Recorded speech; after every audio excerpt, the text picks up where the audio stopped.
नमस्ते दोस्तों, मैं संध्या आप सबको यूट्यूब चैनल में स्वागत करती हूँ। तो आज मैं आदिकाल से संबंधित प्रश्नोत्तरी लेके आई हूँ। तो आज का प्रश्न नंबर 1 है, किस ग्रंथ में राधा कृष्ण के प्रेम का अनूठा वर्णन है? तो सही आंसर होगा ऑप्शन नंबर बी, पदावली में। और पदावली विद्यापति की रचना है, मैथिली भाषा में पदावली लिखी गई है। अगला प्रश्न है, विशल देव रासो की नायिका का नाम उल्लेख कीजिए। तो विशल देव रासो की नायिका कौन है? तो राजमती, ऑप्शन नंबर बी सही होगा। और विशल देव नरपति लाल की रचना है और यह वीर गीत काव्य है। विशल देवरासु कैसा काव्य है? तो वीर गीत काव्य है। चर्यापद के रचयिता हैं, तो चर्यापद के रचयिता सबरप्पा है, चर्यापद के रचयिता। अगला प्रश्न है, पी चितौड़ न आवी जो पंक्तियां हैं वे किनकी है? तो खुमान रासु की, ऑप्शन नंबर बी सही होगा। क्वेश्चन नंबर 5 में है, जयचंद्र प्रकाश के रचनाकार हैं। तो भट्ट केदार जयचंद्र प्रकाश के रचनाकार है। और जगनिक की रचना है परमाल रासो, श्रीधर का है रनमल छंद और नरपति लाल का है विशल देव रासो। क्वेश्चन नंबर 6 में है, सिद्धों और योगियों की रचनाओं के संदर्भ में यह कथन किसका है कि उनकी रचनाओं का जीवन की स्वाभाविक सारणियों, अनुभूतियों और दशाओं से नहीं संबंध है, वे सांप्रदायिक शिक्षा मात्र है, अतः शुद्ध साहित्य की कोटि में नहीं आ सकती। कथन किसका है? आचार्य रामचंद्र शुक्ल का कथन है, हिंदी साहित्य के इतिहास से लिया गया है। और हिंदी साहित्य का इतिहास 1929 ईस्वी में प्रकाशित है। कुमारपाल प्रतिबोध किसकी रचना है? तो सोमप्रभ शुरू की है। और कुमारपाल चरित्र हेमचंद सूरी का है। हमीर रासो साडंधर का है। प्रबंध चिंतामणि मेरुतुंग का है। संदेश रासक किनकी रचना है? तो संदेश रासक अब्दुल रहमान की रचना है। और अब्दुल रहमान द्वारा रचित संदेश रासक पहला धार्मिकता राष्ट्रीय ग्रंथ है।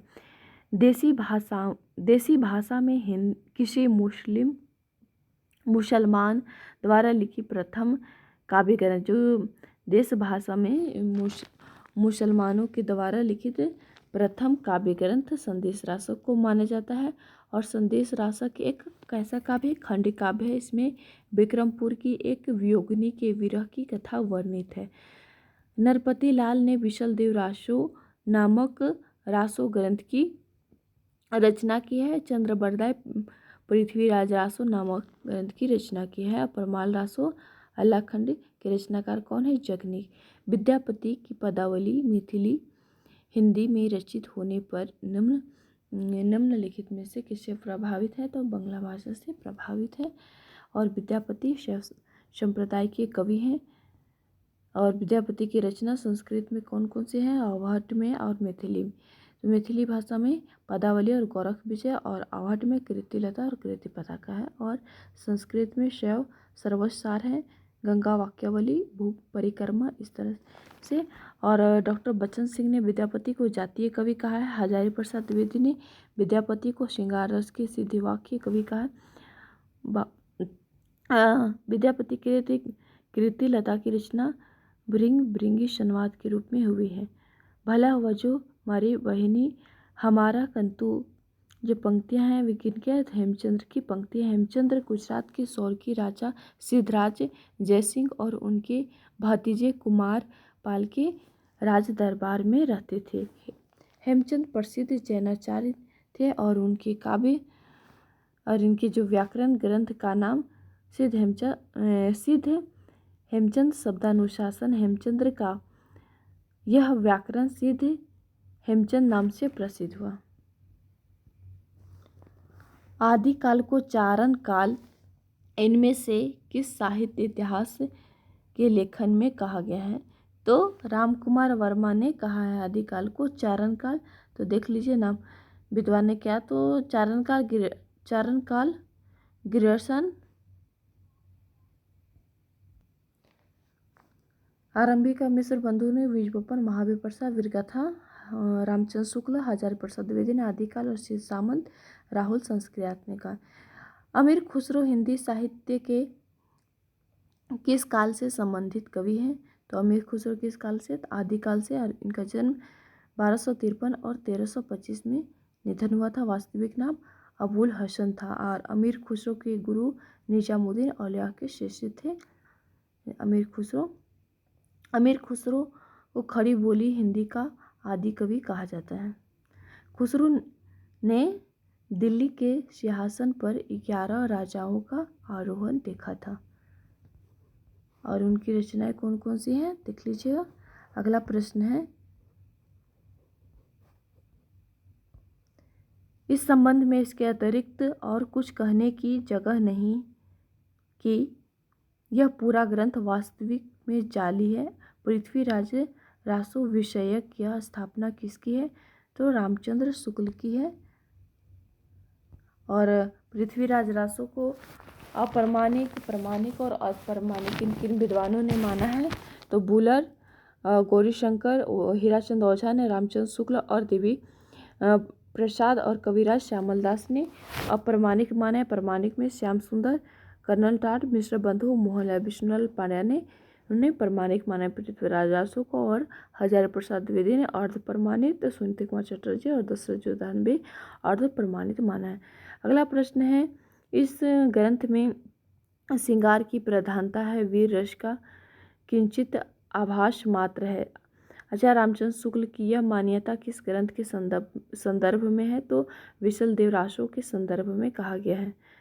और इस ग्रंथ में श्रृंगार रस की प्रधानता है और वीर रस का किंचित अभ्यास मात्र है। तो आचार्य रामचंद्र शुक्ल की यह विशल देव रासो के संदर्भ में कहा गया है। हिंदी साहित्य के इतिहास में 1929 में और आदिकाल के प्रकरण 3 में देश भाषा काव्य उपशीर्षक के अंतर्गत शुक्ल जी मानते हैं। नरपति लाल कवि विग्रह राज चतुर्थ का समकालीन था। अगला प्रश्न, वे सांप्रदायिक शिक्षा मात्र है, अतः शुद्ध साहित्य की कोटि में नहीं आ सकता है। सिद्धो नाथो योगियों की रचनाओं के विषय में यह मत किसका है? तो रामचंद्र शुक्ल का मत है। रावल वेल के विषय में कौन सा जो तथ्य है वह गलत है इनमें से? तो सही आंसर होगा ऑप्शन नंबर डी, ये तथ्य गलत है रावल वेल के विषय में। तो रावल वेल की तो इनकी रचना रोड कवि की है, सही है। और यह मूलतः शिलांकित रचना है और गद्यपद मिश्र चंपू काव्य है। रावल वेल में नामक नायक शौर्य का वर्णन है, ये तथ्य गलत दिया हुआ। अगला प्रश्न है, जिसको सुमेलित करना है कि साहित्यकारों के द्वारा प्रथम कवि किन विद्वानों ने मांगा है, इनमें से कौन सा जो गलत का चयन करना है? तो देखिए, मिश्र बंधु और शिव सिंह सेंगर ने पुष्य पुण्य को प्रथम कवि माना है। रामकुमार वर्मा ने शंभू को, नगेंद्र और राहुल संस्कृत ने सरापा को हिंदी का प्रथम, गणपति चंद ने सालिबत सूरी को, हजारी प्रसाद द्विवेदी ने अब्दुल रहमान को माना है और चैते ने गोरखनाथ को और चंद्र शर्मा गुलेरी ने राजा मुंज को माना है। तो इसको आपको याद कर लेना है क्योंकि इससे संबंधित प्रश्न आ भी सकती हैं, तो आप अच्छे से याद कर लीजिएगा। अगला प्रश्न है, कौन सा विकल्प सुमेलित नहीं? इनमें से जो कौन सा विकल्प है वे सुमेलित नहीं है? तो ऑप्शन नंबर डी है वे गलत है। तो रेवंत गिरिराज विजय सिंह सूरी की रचना है। श्रावकाचार्य देसिन नेमी नाथराज सुमति गनी का है और भारतेश्वर बाहुबली सालिभद्र सूरी का है। सरापा के संबंध में कौन सा जो तथ्य है वे गलत है इनमें से? तो सही आंसर होगा ऑप्शन नंबर सी है, वे गलत है। तथ्य सरापा के संदर्भ में है। वे सिद्ध साहित्य के प्रारंभकर्ता थे, सही। इस दोहा को प्रसिद्ध रचना है और उन्होंने अंतःसाधना पर जोर देते हुए पंडितों को फटकार लगाई थी, ये भी। और ऑप्शन नंबर सी है, वे गलत होगा। अगला प्रश्न है, क्वेश्चन नंबर 26 में है, शंकराचार्य के बाद इतना प्रभावशाली और इतना महिमान्वित महापुरुष भारतवर्ष में दूसरा नहीं हुआ। हजारी प्रसाद द्विवेदी की उक्त किसके विषय में कहा गया है? तो गोरखनाथ के विषय में कहा गया है, जो शंकराचार्य के बाद प्रभावशाली और इतना महान्वित महापुरुष भारतवर्ष दूसरा नहीं है। हजारी प्रसाद द्विवेदी ने के संबंध में कहा गया है। और गोरख जगायो जोग भक्ति भगायो लोक पंक्ति तुलसीदास की है। डॉक्टर दशरथ ओझा आदि कुछ विद्वानों पृथ्वीराज रासो के किस संस्करण का मूल रासो मानते हैं? तो ऑप्शन नंबर डी होगा, सबसे छोटा संस्करण 1300 छंद में लिखा गया। अगला प्रश्न है विशल देव रासो के संपादक कर्ता इनमें से हैं, तो सही आंसर होगा ऑप्शन नंबर सी सही होगा, माता प्रसाद गुप्त एवं Agarchand Nahta. Option number C सही होगा। आदिकालीन हिंदी कवि अमीर खुसरो विषयक कौन सा तथ्य है वे गलत है, तो सही आंसर होगा ऑप्शन नंबर डी। उनका लक्ष्य जनता को धर्मोपदेश देना मात्र था, ये गलत है। और जो अमीर खुसरो के संदर्भ में ये 3 तथ्य दिया हुआ है ABC, ये सही सभी सही होगा। आचार्य शुक्ल के अनुसार किस रचना के आधार पर विद्यापति को मैथिल कोकिल कहा जाता है, तो पदावली।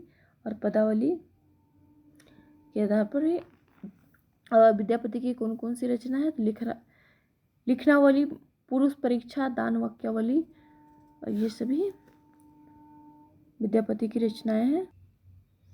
इनमें से कौन सा विवरण सही नहीं है, तो ऑप्शन नंबर सी होगा, ये गलत है। तो ऑप्शन नंबर ए में क्या है, सीधों की वाम मार्गी भोग साधना की प्रतिक्रिया में नाथपंथियों की हठ योग साधना प्रारंभ हुई, सही होगा। जैन साहित्य आचार्य रास, फागु और चरित आदि शैलियों की रचा गया था, शैलियों में रचा गया था, सही है। और सिद्ध साहित्य बौद्ध धर्म के ब्रजयान उपशाखा से विकसित हुआ है, ये भी सही। तो ऑप्शन नंबर सी है, वे गलत है। क्वेश्चन नंबर 32 में है अपभ्रंश के कवियों को विस्मरण करना हमारे लिए हानि की वस्तु है, यही कवि हिंदी काव्यधारा के प्रथम सन्नाटा थे, यह कथन किसका है, तो राहुल संस्कृत्यायन का कथन है।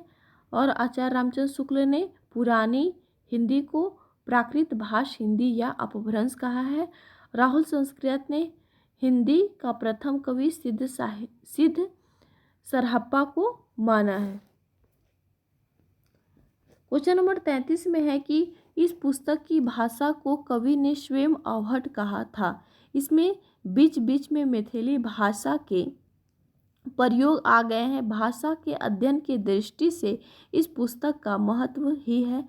तो आचार्य हजारी प्रसाद द्विवेदी का कथन किस कृति के संदर्भ में कहा गया है, तो कृति लता के संबंध में कहा गया है, और ये विद्यापति की रचना है।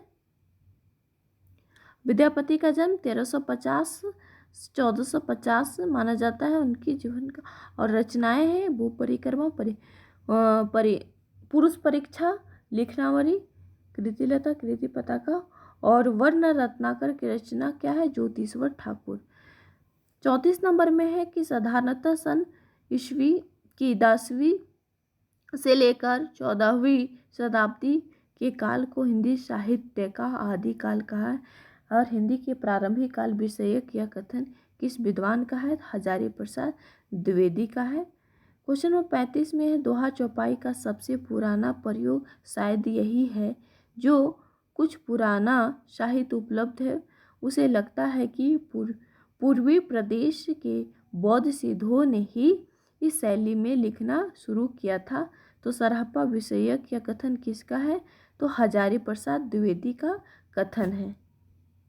36 नंबर में सुमेलित नहीं है, इनमें से कौन सा जो सुमेलित नहीं है, तो ऑप्शन नंबर बी है, वे गलत है। तो देख लीजिए, आसुंगु का चंदन बालारास है, जिंधर सूर्वी का स्थूली भद्रास, विजय सिंह सूरी का रेवंत गिरिरास, दामोदर उक्ति व्यक्ति प्रकरण और ज्योतिश्वर ठाकुर का वर्ण रत्नाकर।